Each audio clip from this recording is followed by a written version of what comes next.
The Iran nuclear debate has crossed party lines. New York Senator Chuck Schumer has been vocal about his intent to vote down the Iran deal. Joining me now is Robert Greenwald, director of Brave New Films. Robert Greenwald, Brave New Films released a new message on the Iran deal. Here's a portion of it. A new war with Iran would destabilize the entire region and increase radicalization and terrorism. The experts were wrong then. Weren't you one of the people who was in favor of going into Iraq in the first place? And they're wrong now. My friend, do you think your message will reach Congress and have an impact upon this vote? As you well know, reaching Congress is quite a challenge, particularly when there are millions and millions of dollars being spent to give a message to try to defeat negotiations and defeat the bill. But what we do in the video is we make it very clear. Many of the same people who said we absolutely must go to war with Iraq, we must go to war with them now, these same people are saying no negotiation, no deal, stop everything.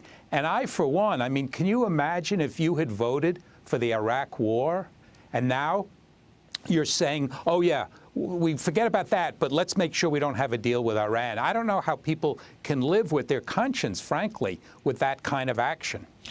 Do you think President Obama will be able to hold on to his Democratic support for this deal? Chuck Schumer, of course, famously dissents from the deal, but do you think others will stick with him?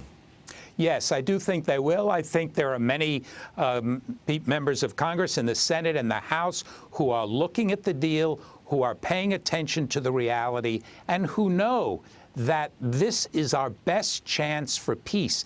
And as one of the members of the House said, it's the first time in years he's been given the opportunity to vote for peace. And look, we know taking on the military-industrial congressional complex around war-peace issues is very tough. There's a huge invested lobby that both financially profits and ideologically believes the only solution is more invasion, more militarization. But we have an amazing opportunity here, and I am, for one, very optimistic.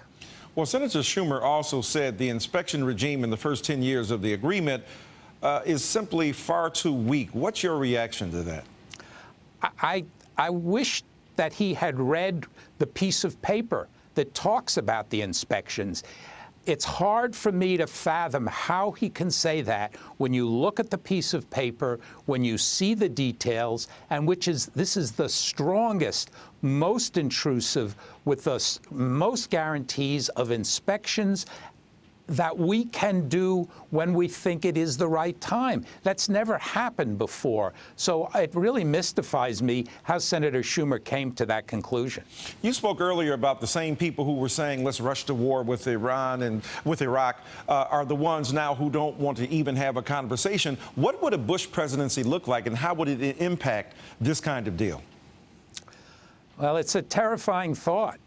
I mean, let's just pause for a minute. The number of lives that have been taken because of the Iraq war, the deaths on Americans and Iraqis, the financial toll, to think that that might happen again with another Bush and another war is something that I think many people, no matter what their political bias or approach will be, would really hesitate, because we're still paying an enormous price in lives and money and morality for the Iraq war. And to think, here we have this incredible opportunity. Look, I've been very critical of the President Obama on drones and critical of Afghanistan. I'm thrilled there's an opportunity now to be supportive and say he's done something incredibly important, and it behooves every single one of us to call our senators, call members of the House, and tell them act now for peace. Protect the possibilities of peace.